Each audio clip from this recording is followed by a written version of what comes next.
నల్లమల్ల సాగర్ అంటే బచావత్ అవార్డు వర్తించదు. Difference is దానికి దీనికి పెద్ద తేడా లేదు. First package same. ఏది మొదటి ప్యాకేజీలో మన పోలవరం నుంచి బ్యారేజ్లో కృష్ణా బ్యారేజ్లో వేసుకునేది సేమ్.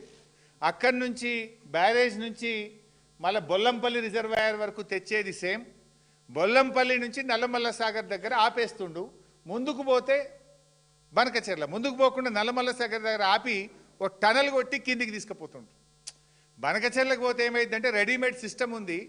ఆ సిస్టంలో పోస్తే ఆటోమేటిక్ రాయలసీమ అంతా పారుతుంది. ఇప్పుడు ఉపాయం ఏం చేసింది, కృష్ణకు కలిపితే పైన రాష్ట్రాలకు హక్కు దొరుకుతుంది కనుక కలపకుండా మధ్యలోనే ఆపి టనల్ కొట్టి కిందికి కలుపుకుంటుండు, కృష్ణలో కలపకుండా. ఇది కర్ణాటకకు అర్థమైంది, మహారాష్ట్రకు అర్థమైంది, ఆంధ్రప్రదేశ్కి అర్థమైంది, కానీ మనోళ్ళకి అర్థం కాలేదు. ఏది మా విజయమే, మేము కొట్లాడితే బనకచెర్ల ఆగిపోయింది అన్నారు. అది ఆగలే, డబుల్ దెబ్బ తగిలింది. మొదటి దెబ్బ గోదావరి నీళ్ళు పోయేది ఎట్లా పోతున్నాయి, రెండవ దెబ్బ బచావత్ అవార్డు ప్రకారంగా రావాల్సిన 45 కూడా రాకుండా పోతున్నాయి. డబుల్ దెబ్బ తగిలింది. అంటే మనోళ్ళు ఆ రకంగా ఇవాళ తెలంగాణకు అన్యాయాన్ని తలబెడతా ఉన్నారు.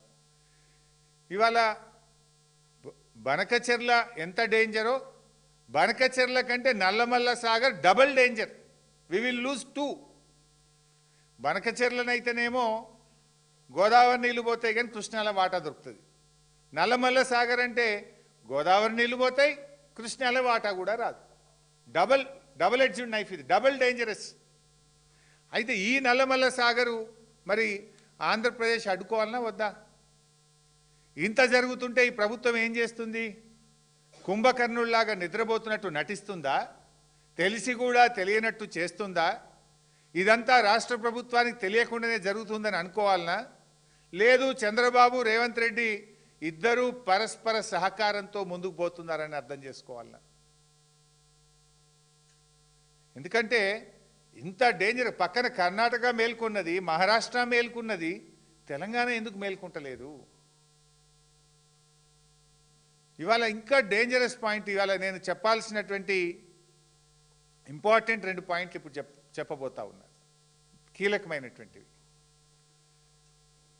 ఇప్పుడు ఆ రోజు ఢిల్లీ మీటింగ్ పోనన్నాడు, పోయిండు. చర్చ జరగలేదన్నాడు, జరిగింది. ఎజెండాలో లేదన్నాడు, ఎజెండాలో ఉన్నది. అది కూడా ఒక్కసారి వీడియో చూద్దాం.